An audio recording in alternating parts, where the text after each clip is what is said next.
ملک کے بلائی علاقہ جات میں آندھی جھکر چلنے یالہ باری اور گرج چمک کے باعث روزمرہ کے معمولات متاثر ہونے، کمزور انفراسٹرکچر کو نقصان پہنچنے کا اندیشہ۔ مسافر اور سیاح حضرات سفر کے دوران محتاط رہیں اور موسمی حالات کے مطابق اپنے سفر کا انتظام کریں۔ السلام علیکم۔ گزشتہ 24 گھنٹوں کے دوران ملک کے بیشتر مقامات پر موسم گرم اور خشک رہا، تاہم بلائی پختونخوا کے علاقوں میں چند ایک مقامات پر بارش ریکارڈ کی گئی اور کراچی سے بوندا باندی کی اطلاعات بھی موصول ہوئیں۔ گزشتہ 24 گھنٹوں کے دوران سب سے زیادہ بارش پختونخوا کے علاقے رستم میں 45 ملی میٹر ریکارڈ کی گئی۔ اس کے علاوہ دیر میں 18 ملی میٹر جبکہ میرخانی کے مقام پر 4 ملی میٹر بارش ریکارڈ ہوئی۔ سیٹلائٹ تصویر پر نظر ڈالیں تو بلائی پختونخوا کے علاقے اس وقت بھی گہرے بادلوں کی لپیٹ میں اور مختلف مقامات پر بارش کا سلسلہ جاری ہے، جس میں ہری پور، سوابی، ایبٹ آباد، چار باغ، اس کے علاوہ رستم کے علاقے قابل ذکر ہیں۔ یہ بادل جیسے جیسے آگے بڑھ رہے ہیں ان کی شدت میں کمی آ رہی ہے، پھر بھی یہ کچھ حد تک اگلے 24 گھنٹوں کے دوران ملک کے بلائی علاقہ جات میں بارش کا سبب بنے گے۔ نئے بادلوں کی تشکیل ہونے کا بھی امکان موجود ہے۔ اگر ہم یہاں پر موسمی سسٹموں پر نظر ڈالیں تو اس وقت ایک سرکولیشن بھارت کے وسطی علاقوں پر جبکہ ایک نیپال اور بھارت کے ملکہ علاقوں پر دیکھا جا سکتا ہے۔ ایک سرکولیشن خلیج بنگال کے مغربی حصے پر اور ایک میانمار کے جنوب میں موجود ہے، جبکہ ایک سرکولیشن اس وقت آسام کے علاقوں پر دیکھا جا سکتا ہے۔ اگر ہم ہواؤں کی سپورٹ کو دیکھیں تو فی الحال کوئی بھی خاطر خاص سپورٹ ان سسٹمز کو نہیں مل رہی۔ زیادہ تر اب ہوائیں دیکھیں تو یہ جنوب مشرقی چینل پر موجود ایک لو پریشر ایریا کی طرف جو ہے وہ موو کر رہی ہیں۔ اس کے علاوہ ایک اور جو ہے وہ لو پریشر جو بحر الکاہل کے مغربی علاقہ جاتے ہیں یہاں پر موجود ہے، ایک چین کے علاقوں پر بھی دیکھا جا سکتا ہے۔ زیادہ تر جو خطے کی ہوائیں ہیں وہ اس طرف متوجہ ہیں ان سسٹمز کو جو کہ خلیج بنگال یا پھر بھارت پر موجود ہیں۔ کوئی خاطر خاص پورٹ نہیں ہے، اس کی وجہ سے یہاں پر زیادہ تر علاقوں میں کوئی اچھا آؤٹ پٹ دیکھنے کو نہیں مل رہا۔ اگر ہم یہاں پر بات کریں سرفیس پر چلنے والی ہواؤں کی تو سرفیس پر آج کچھ ہوائیں سندھ اور پنجاب کے علاقوں میں بہتر چل رہی ہیں۔ توقع ہے کہ اگلے 24 گھنٹوں کے دوران یہ ہوائیں نئے علاقوں میں رات اور صبح کے اوقات میں موسم خوشگوار بنائے رکھیں گے۔ اگر ہم سرکولیشن پر بات کریں تو ایک سرکولیشن سرفیس پر سندھ کے علاقوں پر موجود ہے، یہ اوپری سطح پر بھی بنا ہے، تقریباً 1500 میٹر کی بلندی تک یہ موجود ہے، لیکن یہاں پر کچھ خاطر خاص پورٹ نہیں ہے۔ مغربی سلسلے کا اثر بھی یہاں تک نہیں آ رہا، جس کی وجہ سے یہاں پر کوئی خاطر خواہ ایکٹیویٹی ہو اس کا امکان نہیں رہے گا۔ ایک سرکولیشن آپ اس وقت پنجاب کے علاقوں پر بھی دیکھ سکتے ہیں۔ یہ سسٹم کمزور ہے، مغربی سلسلے سے جڑا ہے، اس لیے یہاں پر جو ہے وہ 18 اور 19 ستمبر کو بادل بننے اور کچھ مقامات پر بارش کے امکانات یہاں پر موجود رہیں گے، کیونکہ مغربی طرف یہاں تک نیچے سرکا ہوا ہے۔ اگر ہم یہاں بات کریں جو ہے وہ ایک سرکولیشن کی جو کہ پنجاب پر موجود ہے اور ایک سندھ پر، اس کے علاوہ ایک جو ہے وہ یمن کے علاقوں پر دیکھا جا سکتا ہے۔ مغربی سلسلے کی بات کریں تو یہاں پر یہ شمالی علاقوں کے قریب موجود ہے۔ اگر ہم بات کریں مغربی سلسلوں کی، بہت سے جو ہے وہ سامعین یا پھر سٹوڈنٹس ان نے سوال کیا ہے کہ سر جی ہمیں کیسے معلوم ہوگا کہ مغربی سلسلے کہاں سے گزر رہے ہیں۔ دیکھیں 500 HPA پر جا کر آپ ونڈی پر جو ہے وہ دیکھ سکتے ہیں کہ سسٹم اس وقت کہاں موجود ہے۔ یہاں بھی آپ کو بتانے کی کوشش کر رہا ہوں کہ دیکھیں ایک جو WD ہے وہ اس وقت قازقستان کے علاقوں پر موجود ہے۔ اس کا جو ٹرف ہے، جو ٹیل ہے، وہ آپ کو جو ہے وہ پاکستان کے بلائی علاقوں سے ہو کر گزرتا نظر آ رہا ہے، اور یہ تقریباً اگلے 36 گھنٹوں کے دوران اس کا جو ٹیل ہے وہ یہاں پر اثر انداز رہے گا۔ اس کے بعد یہاں پر زیادہ تر علاقوں میں موسم خشک ہو جائے گا۔ ہائی پریشر کو دیکھیں، آپ کو پہلے آگاہ کیا کہ جب بھی مغربی سلسلہ گزرے گا اس کے پیچھے ہائی پریشر ہوگا۔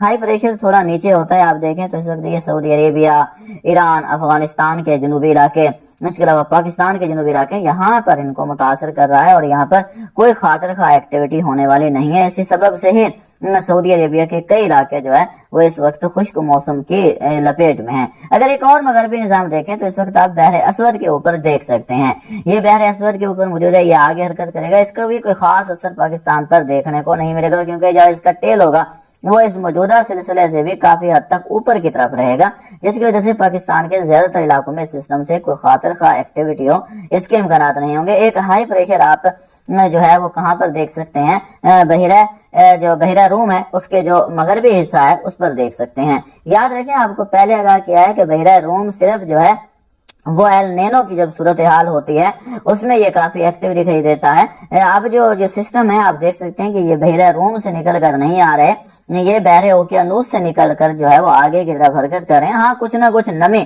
بحیرہ روم سے ضرور ملتی ہے، جب یہ خود جو ہے وہ کوئی سسٹم تشکیل نہیں کر رہا، تشکیل نہیں ہو رہی ہے کہ جو ہے جو مقامی طور پر کوئی سسٹم نہیں بن رہا، تو یہاں پر بارشیں بھی کافی حد تک کم ہوتی ہیں۔ اس کی وجوہات میں کئی بار آپ کو بتا چکا ہوں۔ اگر ہم واپس اپنے موسمی سسٹم کی طرف ہیں تو ایک اور مغربی نظام اس وقت جو ہے وہ بحیرہ روم ہے، اس کے جو مشرقی درجات ہیں یہاں پر آپ دیکھ سکتے ہیں۔ ویسے یہ سسٹم تو کافی اوپر ہے، لیکن آپ کو دکھانے کے لیے یہاں پر جو ہے وہ سیریا اور آس پاس کے علاقوں، کیونکہ اس کا اثر یہاں تک موجود ہے، لیکن یہاں بھی کوئی نمی کی سپورٹ فی الحال نہیں ہے۔ اس لیے آپ کو بتایا ہے کہ بحیرہ روم سے جو ہے وہ نمی کی سپورٹ جو ہے وہ زیادہ نہیں ہے، جس کی وجہ سے ان علاقوں میں، جس میں جورڈن کے علاقے شامل ہیں، سیریا ہے، عراق ہے، اس کے علاوہ سعودی عربیہ ہے، کویت ہے، یہاں پر کوئی خاص اثر دیکھنے کو نہیں مل رہا۔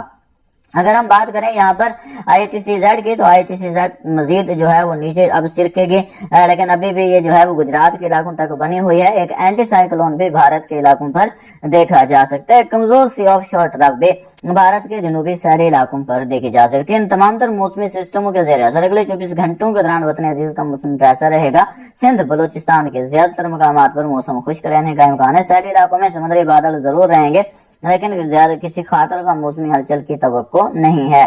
اگر بات کریں یہاں پر ہم جو پختونخوا کے علاقے ہیں، یہاں پر بادل بننے کے امکانات موجود ہیں، جس میں ہری پور، سوابی، مانسہرہ، ایبٹ آباد، کاکول، اس کے علاوہ میر خانی کے علاقے شامل ہیں، معلم جبہ، ناران، کاغان، یہاں پر کہیں کہیں بارش ریکارڈ ہو سکتی ہے۔ اس کے علاوہ پشاور، ڈنڈی، کوتل، وزیرستان کے علاقے شامل ہیں، یہاں پر بھی بادل تشکیل پانے اور چند ایک مقامات پر بارش کے امکانات موجود رہیں گے۔ وفاقی دارالحکومت اسلام آباد، مری، راول پنڈی کے کچھ علاقوں میں بادل ضرور موجود ہیں۔ اگلے 24 گھنٹوں کے دوران یہاں پر جو ہے وہ کہیں کہیں بارش ریکارڈ ہو سکتی ہے، ان کا اثر اٹک کے علاقے شامل ہیں، اس کے علاوہ میاں والی، خطہ پٹھوار کے باقی علاقے شامل ہیں، یہاں پر بھی ایک دو جگہوں پر بارش کی صورت میں دیکھنے کو مل سکتا ہے۔ باقی منگلا، جہلم، گجرات، حفظ آباد، منڈی بہاؤالدین، نارووال، سیالکوٹ کے علاقوں میں، لاہور کے علاقے شامل ہیں، گجرانوالا، ننکانہ صاحب، شیخوپورہ، ان علاقوں میں بھی اگلے 24 گھنٹوں کے دوران بادل بننے کے امکانات موجود ہیں۔ آندھی اور گرج چمک کے ساتھ کہیں کہیں یہاں پر بھی بارش ریکارڈ ہو سکتی ہے۔ کشمیر کے علاقوں جس میں اننت ناگ، باندی پورہ، کپواڑہ، مظفر آباد، وادی نیلم، اس کے علاوہ سدھنوتی کے علاقے شامل ہیں، میرپور، شوپیاں، بھمبر، ادھم پور، جموں کے علاقے شامل ہیں، علاقوں میں بادل بننے کہیں ہلکی کہیں معتدل بارش کا امکان رہے گا۔ باقی بلئی علاقوں میں مطلع ابرآلود رہنے، چند ایک مقامات پر ہلکی پھلکی بارش کے امکانات موجود رہیں گے۔ وسیع پیمانے پر بارش پہلو اس کا امکان نہیں ہے۔ پنجاب کے دیگر وسطی اور جنوبی علاقوں میں بھی جیسا کہ کوہ سلیمان سے ملحقہ علاقے شامل ہیں، ویسے تو زیادہ تر مقامات پر کسی خاطر خواہ موسمی ہلچل کی توقع نہیں ہے، لیکن کوہ سلیمان پر ہونے والی ڈیولپمنٹ یا پھر وسطی پنجاب پر ہونے والی ڈیولپمنٹ اگر نیچے کی طرف سرکتی ہے تو کہیں کہیں آندھی اور ایک دو جگہوں پر ہلکی پھلکی بارش کا سبب بن سکتی ہے۔